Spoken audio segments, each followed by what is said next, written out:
Welcome back, everyone. Before we dive in, make sure you drop your thoughts and the lessons you took from this story in the comments. And don't forget to like and subscribe. Let's get into it. My name is Brandon Cole. I am 34 years old, and I have been working overtime all week fixing network issues at the office. By Friday, I was looking forward to nothing more than a quiet evening at home. My job as an information technology systems technician is not glamorous, but it pays the bills and keeps me busy. I spend most days dealing with crashed servers, password resets, and people who swear they did not change anything right before everything breaks. I had already decided on my drive home that I was going to heat up some leftovers, take a hot shower, and fall asleep in front of the television. What I did not expect was to walk into a house that felt like a war zone the second I opened the front door. Alicia was pacing around the living room like a caged animal when I walked in. Her rich brown skin was flushed, her curly hair was pulled out of its usual neat bun and frizzing around her face, and she had that look in her eyes that usually meant trouble was coming. The blinds were half closed, the television was off, and the whole room had this tense, electric silence to it. I set my laptop bag down by the door and tried to read the room, forcing my voice to stay even. I said, "Rough day." She stopped pacing and turned to face me, her jaw set. She said, "We need to talk." Those 4 words never lead anywhere good in a marriage, and every nerve in my body knew it. I loosened my tie, trying to keep my breathing steady, and sat down on the couch. I motioned toward the armchair across from me, but she stayed standing, arms folded tightly across her chest. I said, "All right, what is on your mind?" She exhaled sharply and gestured between us, as if the air itself offended her. She said, "This is not working. This whole thing. Us. Our marriage." I had been sensing the tension building for months, tiny comments here and there, long silences at dinner, the way she rolled her eyes when I talked about work. But hearing it said out loud still caught me off guard, like somebody had punched the air out of my chest. I said, "Okay, what specifically is not working for you?" "Everything." She exploded, her voice rising. She started pacing again, bare feet sliding over the rug. She said, "You come home, we eat dinner, we watch television, we go to bed. Then we wake up and do it all over again. Rinse and repeat. Where's the excitement? Where's the passion?" I leaned back and studied her face, trying to separate the emotion from anything useful underneath. I said, "So, you want more excitement?" She said, "I want to feel alive again." Her voice grew louder as she worked herself up. She said, "I want to feel like I did when I was younger, like when I was with someone who actually made me feel special." A cold weight settled in my stomach. I said, "Someone like who?" Even as I asked, I already knew where this was heading. Her dark eyes flashed with something between anger and desperation. She said, "Someone like Maurice." There it was. Maurice King, her high school boyfriend. The golden boy quarterback who, according to Alicia, could have gone anywhere and done anything. I had heard plenty about Maurice over the years, usually when she had too much wine and started reminiscing about how wild and free she used to be. We would be at some cookout with family from our black church community, and she would slip his name into stories more often than made sense. I repeated his name calmly. I said, "Maurice." She said, "Yes, Maurice." He knew how to make a woman feel wanted. He had ambition. He had dreams. He was not content to just coast through life like some people. That last part was clearly aimed at me. I felt my jaw tighten, but I kept my voice level, refusing to give her the dramatic reaction she seemed to expect. I said, "And what does Maurice have to do with our marriage?" She crossed her arms and looked me straight in the eye, like she was daring me to challenge her. She said, "I made a mistake not marrying Maurice." The silence that followed was deafening, heavier than any argument we had ever had. She stood there breathing heavily like she had just confessed to a crime, which in a way she had. I stood up slowly and walked past her toward the kitchen, not trusting myself to stay that close and stay calm. She followed me, her footsteps quick and uneven on the hardwood floor, probably expecting me to yell, to beg, to fall apart. Instead of doing any of that, I walked to the junk drawer by the refrigerator, the one that held everything we never bothered to organize: old keys, dead batteries, takeout menus, and random business cards we had collected over the years at community events and family gatherings. I started digging through the pile. Alicia watched me with narrowed eyes. She said, "What are you doing?" I said, "Looking for something." I kept searching as if I had all the time in the world. I said, "You said you made a mistake not marrying Maurice." She lifted her chin. She said, "That is right." I found what I was looking for, folded and yellowing at the edges, and pulled out an old piece of paper with a phone number written on it in neat cursive. I said, "Well, Maurice is easy to find." Her face went pale, the anger draining out and leaving fear behind. She said, "What do you mean?" I held up the paper and gave her a small, controlled smile. I said, "I still have his mother's phone number. Loretta King. Remember her? Sweet lady. We met her at that barbecue the Parker family hosted 3 years ago." Alicia's voice dropped. She said, "You would not." I said, "Would not what?" "Call her."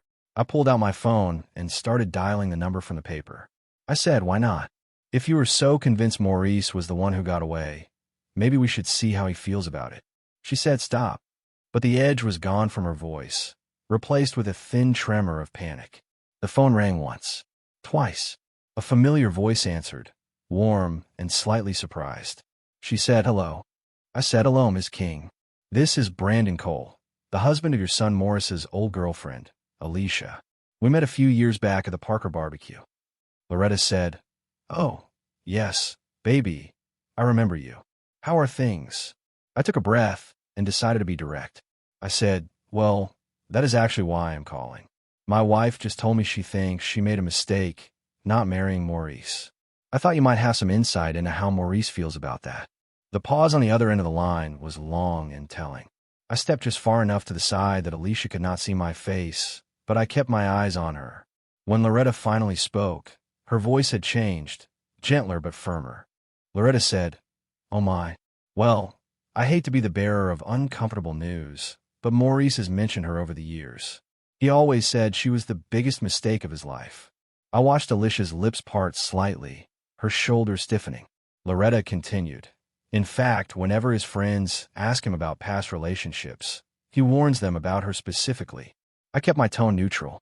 I said, "Is that so?" Loretta said, "Oh, yes. He said she was manipulative and always made him feel like he was not good enough. He told me just last Christmas that dodging that situation was the best thing that ever happened to him." I let that sink in for a second, watching Alicia's face go from pale to ashen, her eyes shining with sudden, stunned wetness. I said, "Well, that is certainly enlightening. Thank you for your honesty, Ms. King." She said, "Of course, dear. I hope everything works out for you both." I said goodbye and hung up. I set my phone down on the counter and looked at Alicia, who was now backing toward the hallway like she wanted to disappear. The confident woman who had been lecturing me about excitement and passion just minutes earlier was gone. In her place was someone small and shaken. I said, "There you go. Mystery solved. Turns out Maurice does not share your romantic nostalgia." Without another word, she spun around and practically ran down the hallway. I heard the guest room door slam shut, followed by the sharp, unmistakable sound of the lock clicking. I stood in the kitchen for a moment, letting the quiet settle. Then I opened the refrigerator, grabbed a beer, and sat back down on the couch. For the first time in months, the house was completely quiet, and honestly, it felt pretty good. The guest room door stayed locked for the rest of the evening. I could hear her moving around in there, drawers opening, footsteps crossing the carpet, probably pacing again, but she did not come out, not even when the microwave beeped and the smell of leftover baked chicken filled the house. Around 9 o'clock, my phone buzzed with a text from her. She wrote, "We need to talk." I stared at it for a second, then typed back, "Guest room door seems to work both ways." I watched the 3 dots appear and disappear twice, and then vanish altogether. No response came. I turned the volume down on the television, let a movie play in the background, and sat there thinking about the years we had spent together, wondering how much of that time had been real and how much had just been her holding on to somebody else's shadow. The next morning, I got up early out of habit, even though it was Saturday, and made coffee like I always did. I showered, got dressed, and was sitting at the kitchen table reading the news on my phone when I heard the guest room door open. Alicia walked in wearing an oversized t-shirt and sweats, her hair wrapped in a scarf now. She looked like she had not slept much. Faint smudges sat under her eyes, and her face was puffy. She poured herself coffee with unsteady hands and stood there for a moment, staring at the mug. Then she said, "Good. You are up." Can we please discuss this like adults? I said, sure. What would you like to discuss? She sat down across from me, fingers wrapped around her mug like it was the only thing holding her together. She said, "You embarrassed me last night." I set my phone down and looked at her carefully. I said, "I embarrassed you?"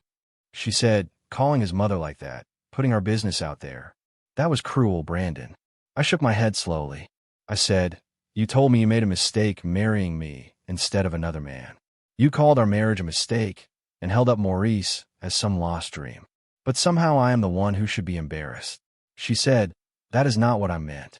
I said, "That is exactly what you said, word for word." She looked down into her coffee. She said, "I was frustrated. I said things I did not mean."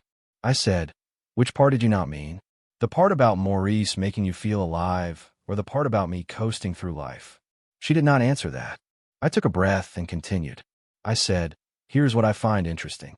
You have been holding on to this fantasy about Maurice for years, always talking about how amazing he was, how he had such big dreams. But you never actually tried to contact him." Her head jerked up. She said, "That is not true." I said, "Is it not?" I pulled out my phone again, not because I enjoyed hurting her, but because I needed facts. I said, "You know what? I am curious now. Let's see what Maurice is up to these days." Her face drained of color again. She whispered, "Do not." But I was already opening the Facebook app and typing his name into the search bar. It took less than a minute to find him. Maurice King. Profile picture of him in a Navy suit. Maurice King, living in Charlotte, North Carolina, married to someone named Monica for 2 years, working as a regional sales manager for a company called Harborview Medical Systems.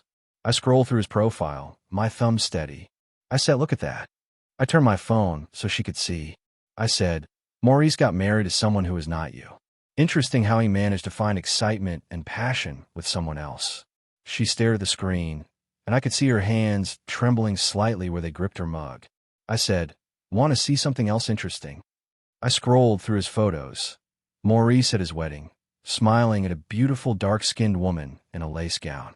Maurice on vacation in Honolulu, Hawaii, on a beach with his wife. Maurice posting about getting a promotion last month, holding a plaque. I said, "Seems like he's doing just fine without you." She closed her eyes briefly. She said, "Stop." I said, "You know what I do not see in any of these photos? Any indication that he is spending his time thinking about the one that got away." I kept my tone calm, almost clinical. I said, "No posts about high school girlfriends. No wistful comments about past relationships." I closed Facebook and opened Instagram. It took only a moment to find his account there, too. More pictures of his polished, professional life. More images of his genuine happiness with Monica. I said, 17,000 followers. Looks like Maurice is pretty popular. I bet if I sent him a direct message, he would remember you." She stiffened. She said, "Please do not do that." I said, "Why not? According to you, you were the love of his life. I am sure he would be thrilled to hear from you." She stood up abruptly, nearly knocking over her coffee. She said, "You are being cruel." I said, "I am being realistic." I leaned back in my chair, steadying myself. I said, "You want to know what is cruel? Telling your husband you wish you had married someone else. That is cruel." She started pacing again, her bare feet whispering across the tile. She said, "I did not mean it like that." I said, "Then how did you mean it?" She stopped by the counter, gripping the edge. She said, I feel trapped sometimes. Like my life did not turn out the way I thought it would." I said, "And whose fault is that?" She blinked. She said, "What do you mean?" I said, "What exactly have you done to make your life more exciting? What dreams have you pursued? What risks have you taken?" She opened her mouth, then closed it, like the answers dried up before they reached her lips. I said, "Because from where I sit, you have spent the last 5 years complaining about how boring everything is, but you have not actually done anything to change it. You just sit around fantasizing about a guy who clearly does not think about you at all." She said, "That is not fair." I said, "Is it not? When is the last time you suggested we try something new? When is the last time you planned a trip, or took a class, or picked up a hobby? When is the last time you did anything besides complain?" She sank back in her chair, looking small and defeated, her shoulders hunched. I softened my voice just a little. I said, "You want to know what I think? I think you're not upset because Maurice was so great. You are upset because you have realized that even he does not want you. And instead of facing that, you were trying to make it my fault. She whispered, "That is not true." I said, "Then prove it. Call Maurice yourself. See how excited he is to hear from you." I slid my phone across the table. Her Instagram account was already logged in from earlier, and Maurice's profile was still on the screen. She stared at the phone like it was a snake about to strike. I said, "Go ahead. Send him a message. Tell him you've been thinking about him. Tell him you wish things had worked out differently." Her hand moved toward the phone and stopped a few inches away. I said, "What is the matter? I thought he was the one who got away." Her eyes filled with tears. She pushed the phone back toward me and said, "I cannot." I said, "Why not?" She swallowed hard. She said, "Because," her voice trailed off. I finished the thought for her. I said, "Because you know exactly what would happen. He would either ignore you completely, or he would screenshot your message and share it with his friends as a cautionary tale about a former girlfriend who does not understand boundaries." Tears started spilling down her cheeks, but I was not feeling particularly sympathetic. I said, "Here's the truth. Maurice was not the one who got away. You were the one he got away from. And the sooner you accept that, the sooner we can figure out what we are actually going to do about this marriage." I stood up and left her sitting at the kitchen table, her hands pressed over her face. I went to our bedroom to get ready for work, moving a little slower than usual, my thoughts loud and crowded. When I came back through about 20 minutes later, she was still sitting there, staring at my phone on the table like it contained her whole past and future. She did not look up when I grabbed my keys and headed out. Work that day was a blur of blinking cursor lines, buzzing phones, and server alerts. Leon Price, one of my closest coworkers, stopped by my cubicle around lunchtime. He said, "Man, you look like you slept in the parking lot." I gave him a tired half-smile. I said, "Rough night at home." Leon sat on the edge of my desk. He said, "You and Alicia still going at it about the same stuff?" I shrugged. I said, "Worse. She told me she made a mistake not marrying her high school boyfriend." Leon winced. He said, "That is cold." I nodded. I said, "I ended up calling his mother. Turns out he thinks she is the biggest mistake he ever made." Leon let out a low whistle. He said, "So, she has been chasing a man who does not even want her memory." I said, "Something like that." Leon tapped the top of my monitor. He said, "You know you do not have to stay in that forever, right?" I did not answer, but the thought stayed with me the rest of the day. When I got home that evening, Alicia was exactly where I had left her that morning, sitting at the kitchen table. The coffee mugs were gone, replaced by a collection of used tissues and a half-eaten piece of toast. Her eyes were red and swollen from crying. I set my keys down and said, "How was your day?" She looked up at me with a mixture of hope and desperation. She said, "I have been thinking about what you said." I said, "Which part?" She said, "About doing something to change my life. About not just complaining." I opened a refrigerator and grabbed a bottle of water, taking my time twisting off the cap. I said, "And?" She stood up and walked toward me, wringing her hands. She said, "I want to fix this. I want to fix us." I said, "Okay. How?" She said, "I was thinking maybe we could take that trip we talked about last year, the one to the mountains. The Smoky Mountains, remember? We could rent a cabin, disconnect from everything, go hiking, spend some quality time together. We could reconnect." I studied her face, trying to decide if she believed what she was saying. I said, "You mean the same trip you shot down because it was too expensive and you said there would not be anything to do?" She winced. She said, "I was being negative then. I see that now." I said, "Interesting timing for this revelation." She reached for my hand, but I stepped back, not ready to let her touch soften my anger. She said, "Look, I know I messed up yesterday. I said terrible things, but I do not want to lose you." I said, "Do you not want to lose me? Or do you not want to face the fact that your backup plan just fell through?" She said, "That is not what this is about." I walked past her to the living room and sat down on the couch. She followed, hovering nearby, like she was afraid to get too close and afraid to walk away. I said, "Can I ask you something?" She said, "Of course." I said, "When is the last time you actually tried to contact Maurice?" The question hit her like a physical blow. She took a small step backward. She said, "What do you mean?" I said, "I mean, all this talk about him being the one who got away suggests you have been thinking about him for a while. So when is the last time you reached out? She said, I have not. I tilted my head. I said, have not what?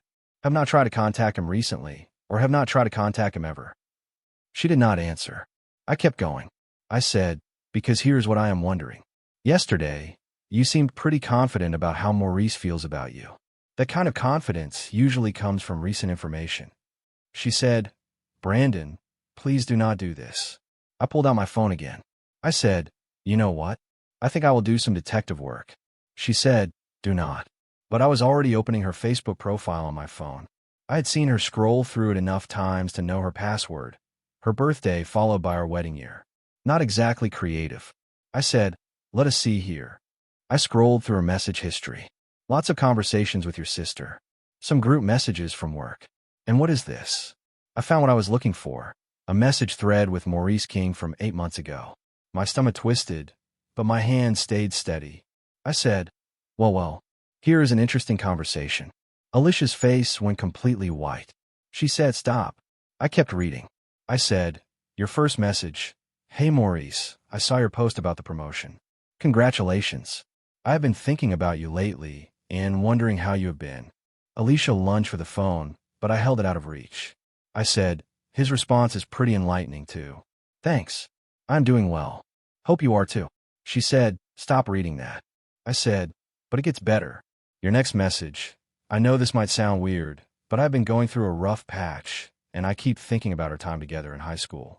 You always made me feel so special. I looked up at her. I said, rough patch. 8 months ago, right around the time you started complaining about our marriage being boring. She whispered, it was not like that. I said, was it not? Let me keep reading. I scrolled. I said, Maurice's response. I am married now and happy. I think it is best if we do not continue this conversation. The silence in the room thickened. I said, but you did not stop there, did you? I scrolled down again. I said, your response. I understand. I just wanted you to know that I think about what we had sometimes. I hope your wife knows how lucky she is. I set the phone down on the arm of the couch and looked at her. I said, so when you told me yesterday that you made a mistake not marrying Maurice, you already knew he wanted nothing to do with you. She collapsed on the chair across from me, crying harder now, shoulders shaking. She said, I was in a bad place. I said, you want to know what really gets me? It is not even that you reached out to him. It is that you got rejected, and instead of dealing with that rejection like an adult, you came home and took it out on me. She said, I am sorry. I said, are you? Because it seems like you're only sorry you got caught. She looked up at me through her tears. She said, what do you want me to say? I said, I want you to tell me the truth. How long have you been fantasizing about Maurice? How long have you been comparing our marriage to some made-up version of what your life could have been? She wiped her nose with a tissue, her hand shaking. She said, I do not know. I said, that is not an answer. She stared at the floor. She said, maybe a year, maybe longer. I said, and in all that time, did it ever occur to you to talk to me about whatever was making you unhappy? Did it ever cross your mind to work on our actual marriage instead of escaping into some fantasy about your ex-boyfriend? She said, I did not think you would understand. I said, try me. She looked around the room like she was searching for an escape route, her eyes darting from the television to the front door to the family pictures on the wall. Photos of holidays, church events, cookouts with both our families, all black faces smiling and leaning into each other. She said, I just feel like we are roommates instead of husband and wife. Like we were going through the motions. I said, and your solution was to chase after a guy who dumped you 15 years ago and wants nothing to do with you now. She winced. She said, when you say it like that, it sounds pathetic. I said, because it is pathetic. She flinched like I had slapped her. I ran my hand over my face, exhausted. I said, here is what I do not understand. You claim you want excitement and passion, but when Maurice told you to leave him alone, you did not move on to someone else. You did not join a dating app. You did not go out with friends looking for some new adventure. You just came home and decided to make me the villain in your story. She said, I was not trying to make you the villain. I said, then what were you trying to do? She did not have an answer for that. That weekend, after a night of lying awake on my brother's old couch that we kept in the basement, I decided to dig a little deeper. Not because I enjoyed watching my wife squirm, but because I needed to understand the full scope of what I was dealing with if I was going to make any decisions. I started with LinkedIn. I typed in Maurice King, Harborview Medical, Charlotte, and there he was. Regional Sales Manager at Harborview Medical Systems. Graduated from Georgia State University in Atlanta with a business degree. Married to Monica Jackson King in 2022. The guy had built a decent life for himself. What caught my attention was his connection list. I recognized several names from our old high school, people I could reach out to without seeming like a complete stalker. I decided to start with Corey Henderson, a guy I had played basketball with in college who had also gone to high school with Maurice. Corey and I had stayed in touch over the years, mostly through social media and the occasional group chat about sports. I sent him a casual message. Hey man, saw Maurice King got married. Good for him. Have not thought about those high school days in forever. Corey responded within an hour. He wrote, yeah, Maurice is doing well. Funny you mention high school, though. He was just telling a bunch of us at his bachelor party about some of the crazy stuff from back then. I replied, oh yeah? Like what? Corey wrote back. He was talking about his ex who kept trying to get back in touch with him. Said she had been messaging him for years, even after he got engaged. He showed us some of the messages of the party. Pretty wild stuff. My stomach dropped. Years. Not just the 8 months of messages I'd already seen, but years. I typed, that is rough. Some people just cannot let go, I guess. Corey replied, tell me about it.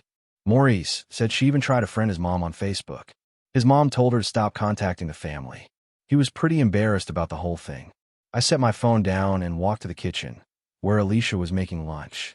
She was cutting tomatoes for a salad, the knife moving slowly. She looked up hopefully when I entered. She said, hey, want something to eat? I said, how long? She frowned. She said, how long what? I said, how long have you been trying to contact Maurice? Her face went pale again. She said, we already talked about this. I said, Corey Henderson says Maurice told his friends at his bachelor party that you have been messaging him for years. Even tried to contact his mother. The knife slipped from her fingers and clattered against the cutting board.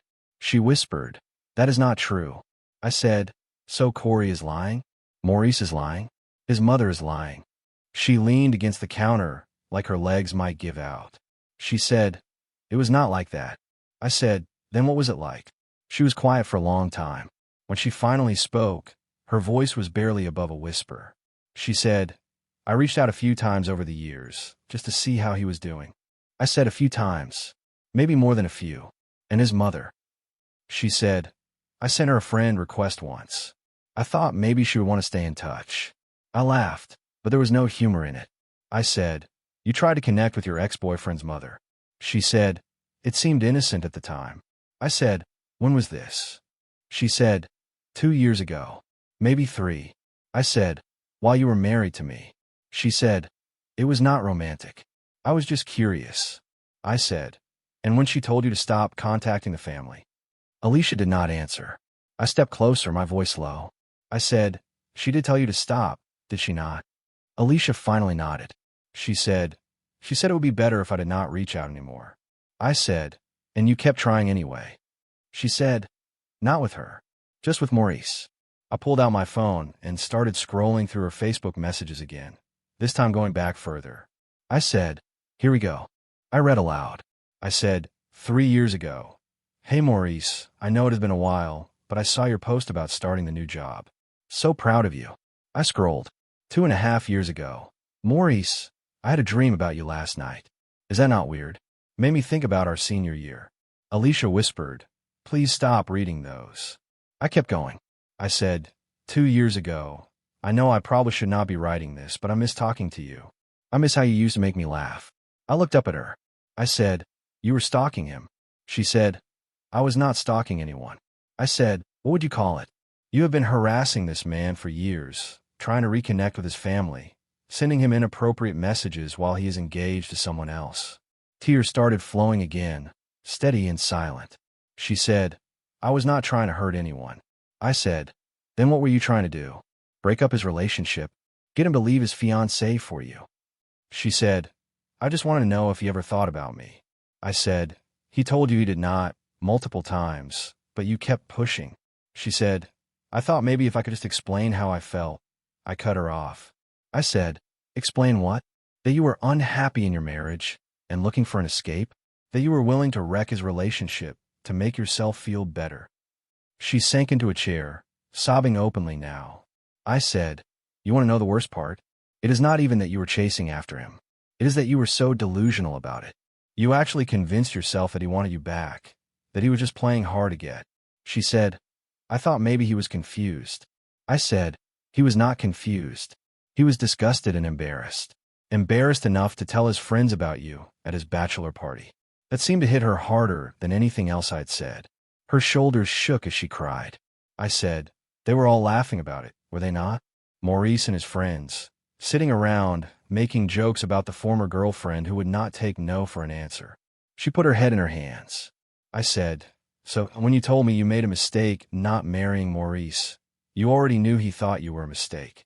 You already knew he would rather tell embarrassing stories about you than give you 5 minutes of his time." She choked out, "I am sorry." I said, "Sorry for what? Sorry you got caught? Sorry Maurice did not want you? Sorry you spent years making a fool of yourself?" She said, "Sorry for all of it." I stood up and looked down at her, feeling more tired than angry now. I said, "The question now is what we're going to do about it." She said, "What do you mean?" I said, I mean, this marriage was already hanging by a thread before I found out you've been stalking your ex-boyfriend for 3 years. Now I find out you have been lying to me about it, lying to yourself about it, and apparently providing entertainment for Maurice's friends. That is a lot to come back from." She looked up at me with panic in her eyes. She said, "Are you leaving me?" I said, "I am thinking about it." She rushed to her feet. She said, "Please do not. I will do whatever it takes to fix this. I will delete Facebook. I will block Maurice on everything. I will never contact him again." I said, "You already tried that. He blocked you first." The look on her face told me I had guessed correctly. I said, "When was that? After his bachelor party? After his friends started commenting on his posts, asking about the former girlfriend?" She whispered, "After that, yes." I said, "So you humiliated him publicly?" She said, "I did not mean to." I said, "But you did. And now you want me to pretend none of this happened and go back to being your backup plan while you figure out your next fantasy." She said, "That is not what I want."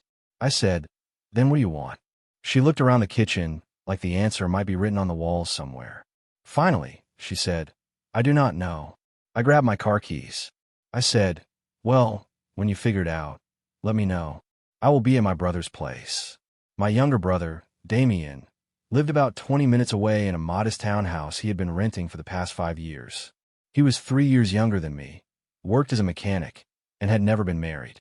He also had zero tolerance for drama, which made him the perfect person to talk to. He handed me a beer and sat down across from me in his living room, the sound of a basketball game murmuring from the television. He said, "Let me get this straight. Alicia has been chasing this dude for 3 years, got rejected repeatedly, embarrassed him in front of his friends, and then blamed you for her boring life." I said, "That is the short version." Damien raised his eyebrows. He said, "And you were wondering if you should leave her?" I stared at the label on my bottle. I said, "I am wondering if there is any way to come back from this." Damien took a long drink, then leaned forward, elbows on his knees. He said, "You know what I think? I think you already know the answer. You just do not want to admit it." I said, "Maybe." He said, "How long have you two been having problems, really?" I sighed. I said, "Honestly, probably since the beginning. But I kept thinking it would get better once we got past money problems, once we got past the apartment, once we got the house, once I got promoted." I kept moving the goal line. Damien shook his head. He said, "When people show you who they are, believe them the first time." I snorted. I said, "That sounds like something Mom would say." He smiled faintly. He said, "Mom was smart about people. Remember what she used to say about Dad's ex-girlfriends when they would call the house?" A memory surfaced of our mother, apron on, rolling her eyes while the phone rang. She would say, "Some people cannot stand to see other people happy." Damien pointed at me. He said, "Exactly. And that is what Alicia is.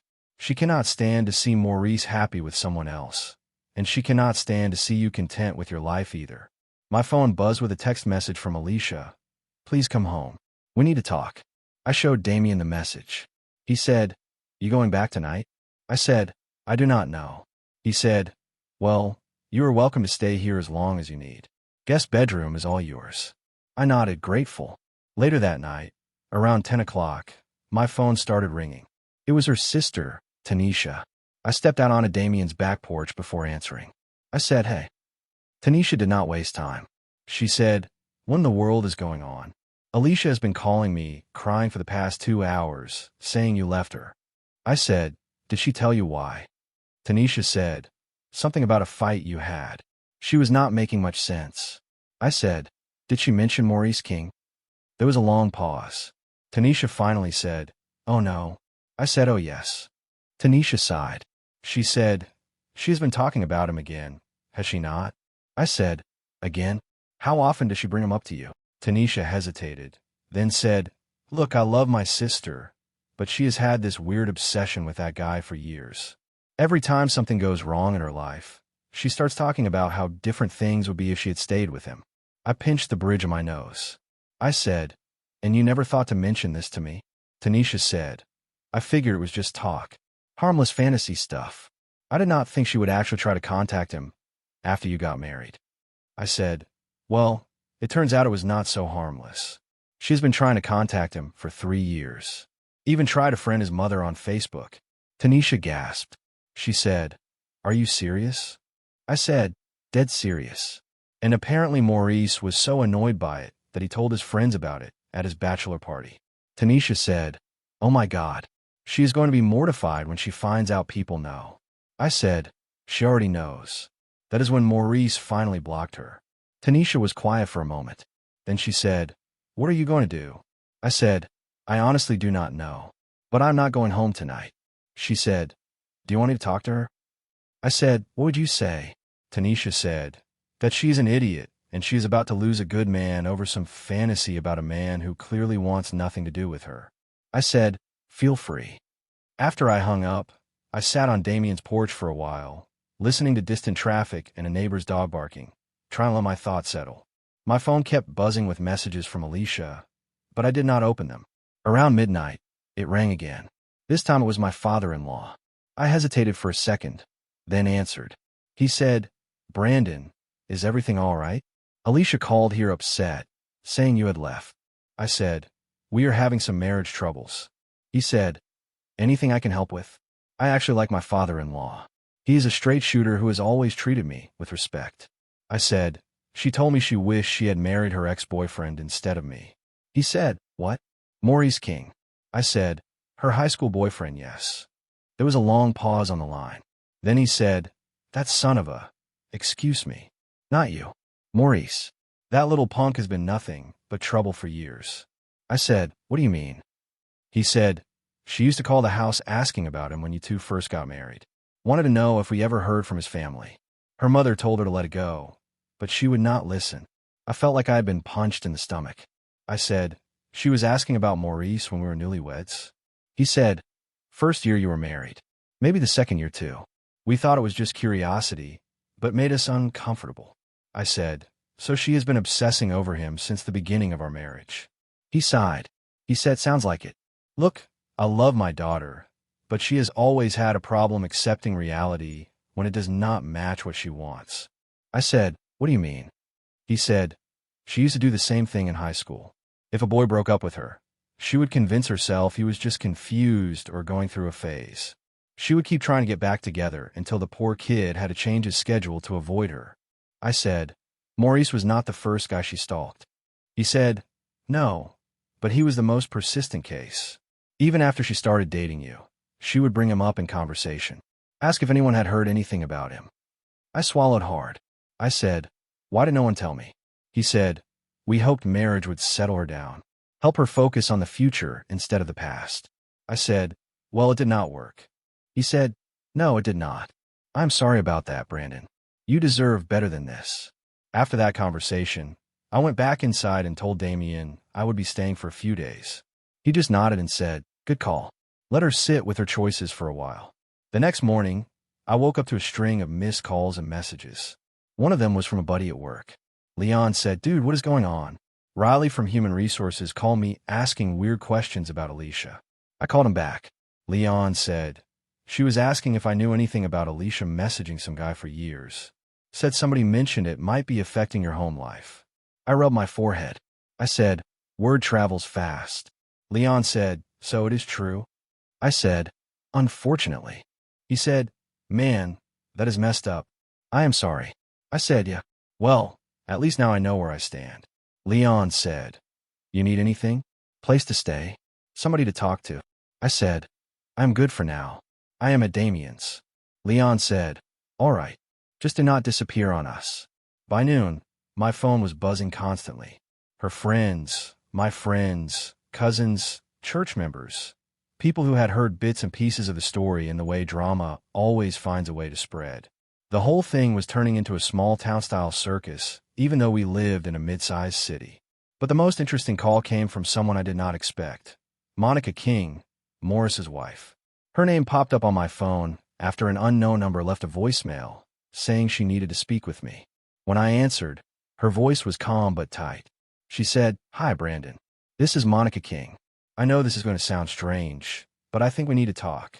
I said, Monica, yes, I know who you are. She said, your wife has been harassing my husband for years. I wanted you to know that we are considering a restraining order. I had no idea how bad it was until this week. I said, I did not know it was that bad either until recently. Monica said, Maurice showed me everything. The messages, the attempts to contact his family, even the fake social media accounts she created when he blocked her. I am sorry, but this is serious. My head spun.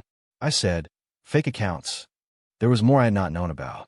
For a second, I just stood there in Damien's hallway, staring at the blank wall.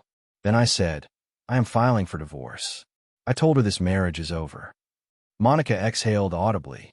She said, good. Because if she contacts him again, we're taking legal action. I said, I understand. She will not. Monica said, for whatever it is worth, I am sorry you got pulled into this. We hung up, and I just stood there, phone in hand, feeling oddly calm. That evening, I drove back home to get my things. The house felt different as soon as I stepped inside, like it was holding its breath. Alicia was waiting in the living room with packed suitcases by the door. She had on jeans and a hoodie, her hair pulled back, her eyes still swollen. She said, I am leaving. I'm going to stay with my sister for a while. I closed the door behind me and set my keys on the table. I said, running away will not fix this. She said, there is nothing to fix. You have made it clear you do not want to work on our marriage. I said, work on what? Your obsession with a man who is considering a restraining order against you. Her face went white again. She said, what? I said, his wife called me. Apparently, you have been creating fake accounts to message him. They are talking to a lawyer. She sat down heavily on the edge of the couch. She said, I never meant for it to go this far. I said, but it did. And now you get to live with the consequences. She said, what about us? I shook my head. I said, there is no us. There probably never was. You have been living in a fantasy for years. She picked up her suitcases and stood, the wheels bumping against the hardwood. She said, so that is it. 7 years of marriage, and you're just giving up. I said, you gave up 7 years ago when you decided I was not good enough. I just did not know it yet. She said, I never said that. I said, you did not have to. Every time you talked about Maurice, every message you sent him, every time you compared our life to some imaginary alternative, you said it. She stood there for a moment, her eyes searching my face for any sign that I might change my mind. When she did not find one, she reached for the doorknob.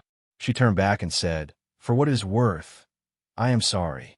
I looked at her and said, I believe you, but sorry does not fix anything. She nodded once, opened the door, and walked out, pulling her suitcases behind her. The sound of them rolling down the front steps echoed for a second, then faded. After she left, I sat in the quiet house and felt something I had not experienced in years. Peace. No pacing footsteps. No pointed sighs. No cold silences over dinner. Just the low hum of the refrigerator and the distant sound of a car passing outside. 3 months later, the divorce was final. Alicia did not try to fight it. She signed the papers without a scene, looking smaller than I had ever seen her. Last I heard, she had moved to another state and was working at a dental office reception desk. Maurice and Monica never had to file that restraining order. Apparently, the threat was enough. As for me, I am doing fine. Better than fine, actually. It turns out that when you are not constantly walking on eggshells around someone who wishes they were somewhere else, life gets a lot more enjoyable. I kept the house. I got a promotion at work. I started spending more time with my family and friends, reconnecting with people outside the shadow of Alicia's moods. Eventually, I started dating someone who actually wants to be with me, who looks at me and sees a partner, not a consolation prize. Sometimes people ask if I regret not trying harder to save the marriage. They ask if I think we could have made it work with counseling or a trip or a fresh start somewhere new. But the answer is simple. You cannot save something that was never actually there to begin with. Alicia wanted Maurice. Maurice wanted nothing to do with her. And I refuse to spend the rest of my life as anyone's backup, anyone's safety net, anyone's second choice. I may not have the most exciting job in the world. I may not be the center of anybody's wild high school memories. But I know my worth now. I know what I bring to a relationship. And one thing I know for certain is this.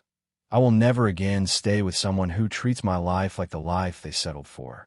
If you enjoyed this story, please like, comment, and share this video with your friends.